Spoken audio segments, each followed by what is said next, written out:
Good morning all of you for these lectures. It is quite interesting lectures on Floodwave celerity, loop rating curve and at the introductions level of the sediment transport.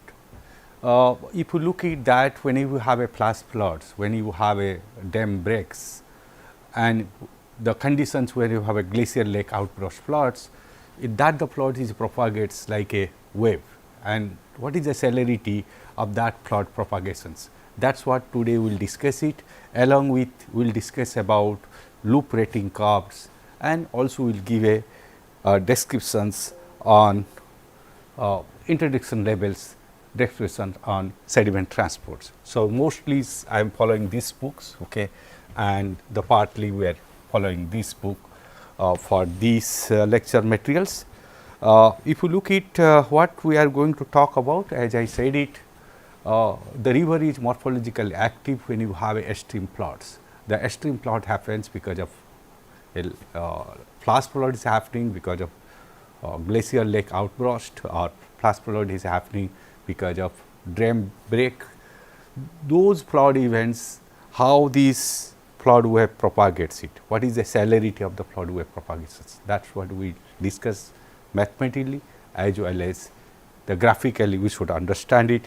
Then we will talk about loop rating curve. So, rating curve what we get it, it is not a constant function, it has a loop activity.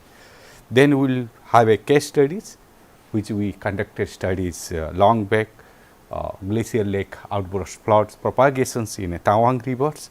Then I will give you a brief presentations on sediment transports in river. Now, if you look at next part, as I discussed earlier, is that whenever you create a disturbance like this, okay, and we derive the class that we will have a celerity. That means the wave velocity with respect to velocity of medium with which the wave traveling. So, we are talking about what the wave velocity is moving it when you create a disturbance of that.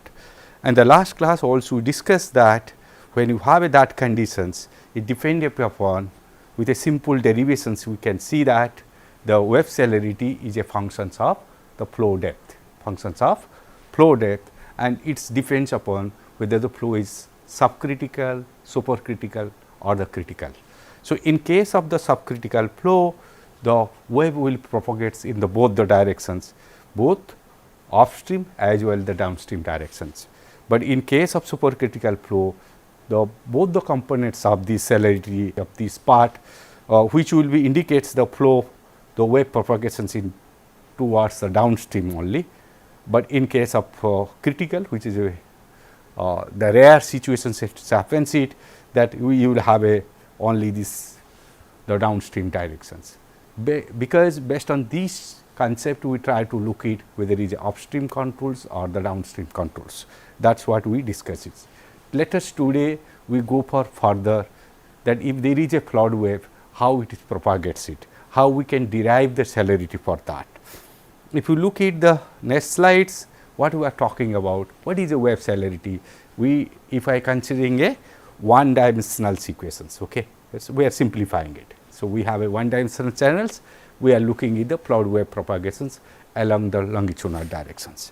If the dq is a function of the only a function of the space and the time, functions of space and time, I can consider the dq variabilities along these lines. You will have a dq by dx. It is just a simple calculations that you can define it. What is the celerity? The celerity is the points where this is what the propagates it. That is the regions by definitions C equal to dx by dt. That is where they define the locations where the flow is become steady, okay, when q equal to dq equal to 0. That is what is commits, the dq equal to 0. So, if I just considering the q variabilities and the definitions of the celerity, I can write the C is a function of these ones, okay. This simply the substituting these ones, and if I consider it is a one dimensional flow, mass conservation equations as dq by dx, if there is no lateral flow, as we derive in the classes, that if there is no lateral flow we can derive the change of the storage equal to the rate of change of volumetric flux along the x directions. That part if I equate it, I am getting C equal to del q by del A. Okay. C in terms of q, discharge and flow cross sections. That is what is called Floodwave celerity, which is Claise-Chardon's law. Now, if you look at this part which I will discussing with you, these derivations we will do in later part, but let me look at that the concept wise understandings of this part. Okay. Dynamic wave, kinematic wave, diffusive wave.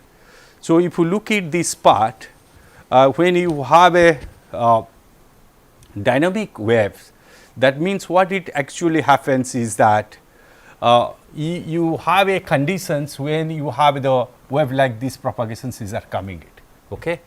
So, when you have this type of wave propagations, in that case you will have the celerity at this point, at the to take the two stretches and B, if I compute the celerities, I will see that C B will be lesser than C A. Okay.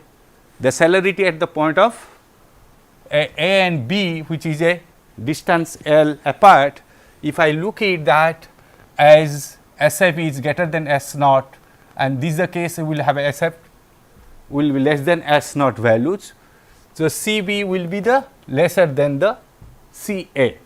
In that the case, what will happen it after certain distance, if this wave travels, the travels Flood wave amplifications happens. That means, this will be traveling faster than the B point, because of that the peak will be increasing it, amplified it, peak will be amplified it, the distance L 1 here in the same A B locations L 2 will be lesser than L 1. That is the conditions happens if you look at higher flow proud numbers, higher flow proud numbers. If you look at the diffusive wave, okay, this is a kinematic wave, okay, this is the kinematic wave. If you look at the diffusive wave cases, what it actually happens it just reverse of that. In this case, if you look at the flood wave, which is having a 2 point A and B apart from a distance L 1, the C A and C B is larger than the C A. Okay. C B, the celerity will be larger than the C A. In that case, the length will be increased between the A and B. So, the flood will be attenuated, the peak will be reduced, So, that is what it happens for the dynamic wave. But in case of kinematic wave, which maybe sometimes happens is that where is very simplified momentum equation is F naught, the friction slope is equal to the bed slope. If that is the conditions, what it happens is that the C A is equal to C V, celerity point of view, which is L 1 distance, the same way it is propagated, same distance and B. So, if you look at the graphically, if you have a different type of waves like a dynamic wave, diffusive wave and kinematic wave, the flood wave can attenuate it or the amplified it, all it depends upon the celerities. So, now let us derive that celerity part in the next slides.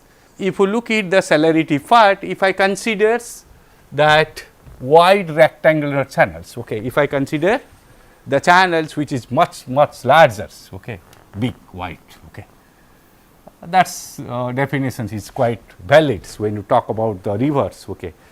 So, we have a wide rectangular channels, we can define is a discharge power unit width can have a functions with a power functions with the flow depth. That is what we can define it is a power functions of the flow depth, where is the power coefficients alpha and beta are the unknown for us, that what can vary from river to river. So, we can define this unit discharge of the Q in terms of the flow depth. If I use that same concept, okay, this is what we will have a basic definitions, because we are considering H is the flow depth and H is the function of the space and time, So, if you can look it and derive this dH by dt, which should be equal to 0.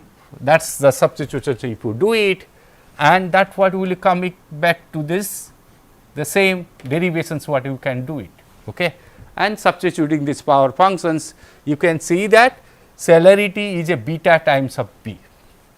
Okay. Celerity is a functions for a wide rectangular channels. Celerity can consider as a multiplications beta times of v, and beta is the power exponent of the discharge and the beta values. So, that is the reasons the wave celerity is always faster than the flow velocities, because when beta is greater than 1.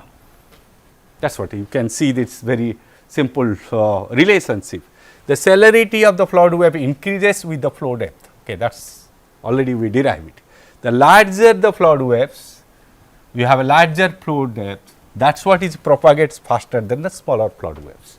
So, larger the depth, so you have a more the celerities, and that is the reason it propagates faster. Okay. Propagates faster, its travel time takes lesser. The smaller flood waves, it takes larger time steps as the celerity is less. So, that what we should try to understand it, what it happens for larger flood waves, what it happens as the smaller flood waves. Because of that, there is a create a nonlinear propagations of the flood waves. So, what we use the linear techniques based on these superpositions concept like a unit hydrograph, it does not valid for the river where you have extreme flood events happens it, when you have the flash floods happens it, the wave celerity is quite larger orders. So, it indicates that method of isochurns used in hydrology is also not applicable for the rivers. So, like for example, if I talk about the Himalayan rivers where the large flash floods occurs it, the simple concept of the linear superpositions and these isochurns methods does not valid for us. So, we should try to look at that what it happens the flood waves, how the propagates happens. Like if you talk about the celerity of the flood wave increase with the flow depth, and that the case the larger flood waves takes the lesser time to propagate from A to B locations, but the same locations when you have a smaller flood waves it takes the longer time. So, it make a non-linearity functions. That is the reasons we cannot use the linear hypothesis what we have in hydrology. Okay. That is the we do the flow routings based on the linear concept, but that is what it is not valid when you talk about the flood waves. And as a morphologist, as we look at a river mechanics, as you know it, the flood waves play the major role for the change of the morphologies. That is the reason is extreme conditions. That's try to understand that how the flood waves are happening. Now, if you look at the next part, if I like try to look at the derivations which is there in the book of Julian book, if then B can be defined in terms of functions of h and beta minus 1, and del V can define like this. If I look it, write it again with some simplifications of the Saint-Bennett equations, what we derive for the dynamic conditions, the friction slope will have a bed slope plus there is a components will come it which is functions of beta and the flow proud numbers, and you have a temporal components here. Okay. So, if we combine a continuity equations, okay, and del V is these ones, then you get it the F naught is these values. Okay. So, that derivations please do it. So, what you can see is very interestingly that we have a flood wave diffusive terms. Okay. Del E by del H is there, and this term is defined as a flood wave diffusivity, which is a functions of beta flow proud numbers. Okay. Beta and the flow proud numbers. So, if you look at that, if you beta is equal to 1 and flow proud numbers equal to 1, which is the critical flow conditions. Okay. And in that case, you may have this value is comes out to be 0, and you will have a del only the diffusive factors is comes to be 1. Okay. So, what I am telling it, if it is beta equal to 1, so you will have the plot diffusivity value equal to 1, or you can show this, it is a function of FR. Okay. So, if FR is the flow Proud numbers is close to the 1, then it also only depends upon the beta value. But if we use the Manning's equations, which is the functions of the velocity and the hydraulic radius and the S f naught half, if you use that values and combining it, you will get these functions like this. Okay. So, we are not going step by derivations, please follow this the book what is there by P.J. Julians. So, that way Floodwave diffusivity terms, it depends upon the value of beta and the flow Proud numbers. Okay. So, this ratio between these terms, okay, which is defined is the Floodwave attenuations at the low value of the flow Proud's numbers. Now, if you try to understand it, if I define in another is called the diffusivity ratios, okay, which can be written is that how much of diffusivity ratio is happening it, that is what also can written in terms of del by del S will be functions of dq by dt with the beta functions, S naught functions, alpha and the beta value. And Manning equations, if you consider beta is 5 by 3, the diffusivity ratio is comes out to this. See, that is what is there. So, the rapid change in the discharge increase the Floodwave diffusivity. That is correct. That means, if I have a suddenly increase the flow, okay, in temporal domains, okay, suddenly from 3000 cubic of discharge, it goes up to the 10,000 cubic of discharge. Okay, the sudden the dq by dt will be much larger value. So, it will be increase the Floodwave diffusivity. Increase the Floodwave, that is what it happens in plus plots. Suddenly the discharge which is a much lesser, it just jump it to the 1 order or the 2 orders. So, that is the reasons it started the Floodwave diffusivity. So, given the Floodwave, the q and delta q diffusivity increase with the Manning's of coefficients of n and decreases with the channel slope. Okay. So, decreases with the channel slope, like the Himalayan rivers, the channel slope is much larger. So, you can see that it can decreases with channel slope.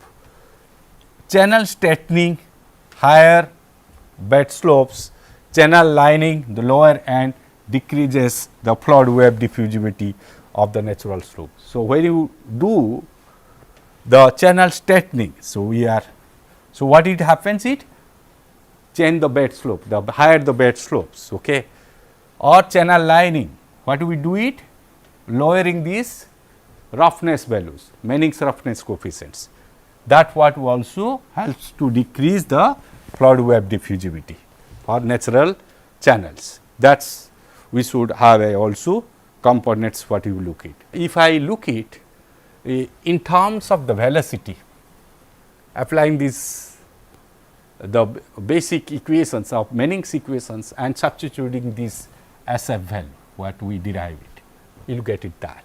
Okay? It is a very simple derivation. If you look at that, you will have SS that. The celerity will be beta times of V, you will have this part. Now, let us interpret this part which is there in the text.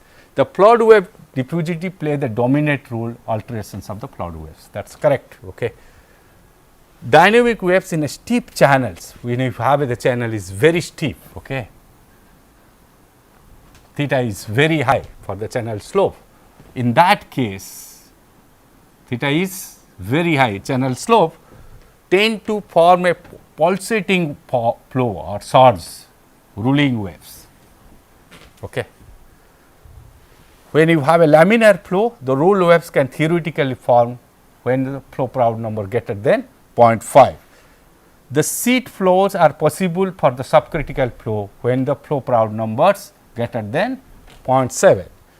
In turbulent flow, I am not emphasizing the laminar flow, as the river we have the turbulent flow. So, in turbulent flow, when you consider beta is 5/3, the rules wave develops very steep smooth channels under the supercritical flow. Just try to understand it, what it happens in a reverse when you have turbulent flow and you have the flow Proud numbers more than 1.5, it can create a rule waves. Okay. The wave will have a roll waves will be there. Rule wave supercritical flow should be avoided in open channel flow. Okay. That is we should try to understand it, because it causes the surface disturbance and the cross waves incurred by attributions of the bank and the bed. So, when you go for the supercritical flow, it will have the rule waves and supercritical flow should be avoided from open channel design, but in case of the river does it happens it. It can be best to achieve increase the boundary roughness to extend the flow, which should be remain at the subcritical flow. So, basically if there is a boundary roughness is there, which will make it the subcritical, but in a reach of the river, if there is a supercriticals and the flood wave propagates it, which generate the flood rule waves, and that the surface is interact with the instability and the cross waves. That is the reasons sometimes the river flood is so chaos. Okay. So, turbulent structures is created because of maybe the localized formations of supercritical flow, localized formations of supercritical flow. With the flood wave, it can create the rule waves and can propagates like a tsunami type of the waves, which will be totally destroyed it instability and cross waves. So, it happens it, but localized conditions, but it can talk about the extreme conditions what it happens it. Now, if you look at that, if you have a kinematic waves, when you have flow Proud numbers of these values, in this case the bed and friction shifts are identical, wave and discharge increases slowly on the flow depth. Okay. Just try to understand it. Okay. In most river flow is subcritical. Okay. Flow routing is generally described by the diffusive wave propagations of sand Bennett equations. Okay. But in localized conditions, extreme conditions like the flood propagations in Himalayas, where large scales of the bed elevations variations are there. So, in that case, flow may go for the critical conditions. Otherwise, flow is a subcriticals. That is the reasons we use the sand Bennett equations and try to solve it. In such case, the wave celerity and discharge do not vary with the flow depth, but also depends upon the gradient of the slope flow depth in the downstream directions. That is flow wave attenuations most effective, the flow Proud number is less, dH by dx is large compared to the bed slopes. So, that is the understanding you should have to know it, what it actually happens when you have the flood waves.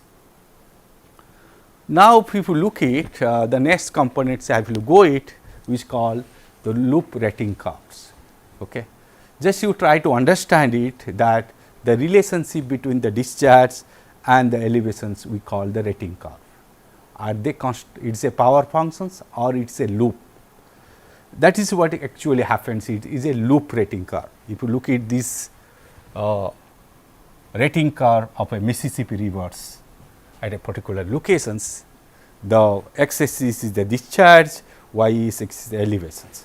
What it actually happens it, as the discharge increases, it follow this path, okay, then come back it like that.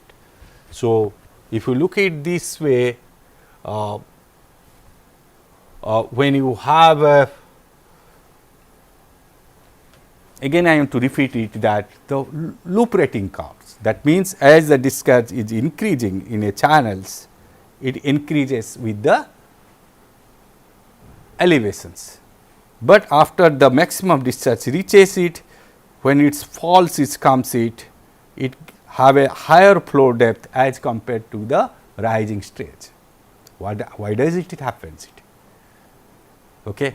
So, when if you look at that, when you have a rising stage, you have a delta H by delta T is an increasing trend, and we have the decreasing trend when you have the delta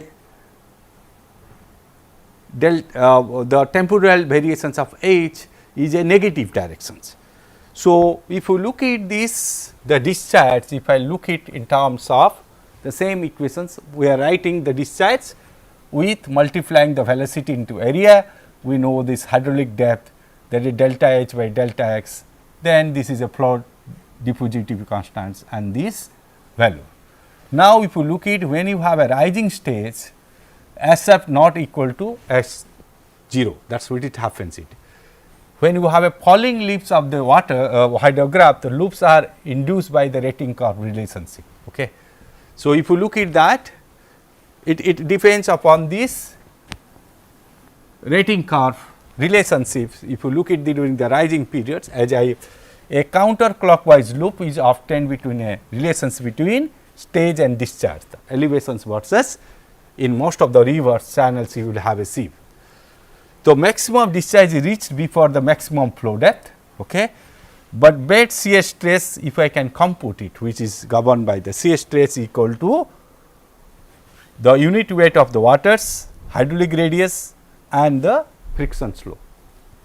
If I just substitute the friction slope, I am getting like this. Okay. It is a functions of del H by del X, okay.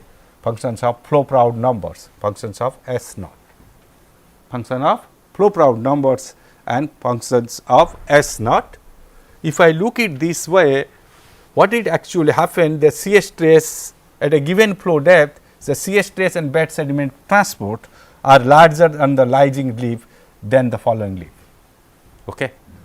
So, what it actually happens is when you have the larger rising leaves, if you try to understand these equations, you will have a more sediment transport, okay, as a bed load transport than the following leaf. So, the Mayer-Prater formulas, which we will discuss later on, which is giving a relationship between the axis stresses between the applied shear stress and the critical shear stress as a power functions with a bed load. That is what. So, bed loads also depends upon that, as your the SF value is changing between the rising limb and the falling limb, you will have a more bed load sediment transport in case of the rising leaf as compared to the falling leaf. Okay. So, more detail you will try to understand these equations and you can interpret it that how does it happens it. Now, let it to look at the sediment rating curves, what it actually happens, the relationship between sediment discharge versus the water discharge. Okay. QS is increases faster than the Q, that is what if you look at that, if you have a kinematic waves, okay, just look at the figures. Okay. Kinematic wave case, if you look at that, if you have a red color is a T1 time and the green color after delta T time, the flood wave will have a change from the red to the green. Okay. So, you can the kinematic wave. So, the peak will not annotate it, but the sediment will go like the same way if you look at that sediment discharge versus time. But in case of the dynamic wave, if you can see that there will be the amplifications. Okay. That is red color is upstream hydrographs, green color is a downstream hydrographs, and you can see these amplifications happens it. Because of these amplifications of things, you will have a bed degradations will happen it, bed erosions process will happen it during this amplifications process, and you can see that the downstream and upstream sediment graphs with at the times which will change it. The same way if you look at if you have a diffusive wave, the flood is attenuated, the peak is decreases and the length of the base is increases. In that case what will happen, the channel bed aggradations will happen, the aggradations will happen, the depositions will start it when you have the flood attenuations process. That the effects of the dynamic and kinematics on the discharge and bed load transport is can be shown it, and we should try to understand it how the sediment transport happens during this flood wave propagations, river flood wave. Let I go it a very simple case studies what we have done it for glacier lake outburst floods, which is the publications here. If you look at that, what we have done it for a lake which is a danger is quantifications of discharge from a potential lake, and that is what we have used a mathematical models and use a dam break and hydraulic flow routing hydrographs. So, if you look at that part, so what is there? We have done the identifications of glacier lake, vulnerability of the glacier lakes, which identify lakes for detecting a critical lake, and you use the lake location as a dam break and glove assessment using hydraulic routings. That is what if you look at this the study area fault color compositions, and if we try to look at that, this is the lake locations, and we are looking at these outer locations what will be the flood hydrographs. So, it is showing it the water sets, and you can see that how the velocity varying it goes up to the 8 meter per second, is much more higher. Okay. And you can see that the lake side hydrographs and the hydrograph at the project sites. Okay. You can see that the flood attenuations are happening, and that is what we got it, and discharge can go as high as 2000 meter cube per second, and at the dam site, the project site, it can reduce to the 1500 cubic, and most often if you look at this the velocity variations which is 8 meter per second, which is much larger. Okay. You can try to understand it.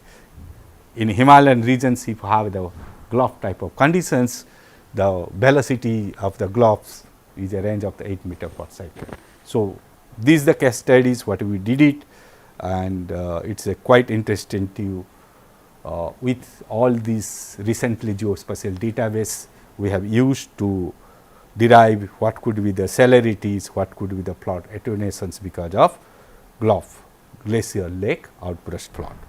Now, let me I come back to very interesting topic as an introductions level I will talk it today, and more detail will go later on. See, if you look at that, there are bigger issue of the sediment transport, the issue 1950s onwards. It was started that we should try to understand the sediment transport mechanism conducting the channel flow. As you have seen, this is a channel flow with a sinus channel, or you can have a non-sinus channels. And if you increase the flow depths, as you know that it will have the more the shear stress. As increase the flow depth and you have a more the shear stress, the bed particles which will be there will start motions, okay, start moving from the bed material. That is the conditions we call incipient motions. And if you further increasing the flow depth, then what will happen is a layer of the bed will be move it, bed particles will move it, and they can go for different process, okay, whether rolling, jumping, bed particles will go it, and you can have the bed particles can contribute a partly to layer which is moving along the bed, and there will be part which is above of that, which remains as a suspended conditions. All these things are happens we look it in a very microscopic scales, because the last two decades there are a lot of study has been done it, look at the very microscopic level at the near bed conditions. What it does it happens? What is the hydraulic conditions of the near bed? What is the turbulent structures are there? Why the bed particles are detecting from the bed? What the hydraulic conditions will be? Also it is depend upon the sediment characteristics. If you try to understand this case, and if you look at these flow behaviors, and if you put the color dyes, and it shows that how the flow things are happening okay. So, it's easy nowadays. If you have the plume, you can conduct the experiment to know it the quantifications of turbulent structures, incipient motions, the bed load, the suspended load, all this experiment we can conduct it, and you can try to establish the relationship between the hydrodynamic characteristics, sediment characteristics, and with a sediment transport processes. Now, one of the processes what is done cases, if you look at the bed load transport in a reverse, which is looking at a very microscopic scale, if you look at these figures, okay, if you say that the UC is a velocity is coming is which is at the incipient motions, the conditions at the bed, okay, the bed particles are just starting the moving.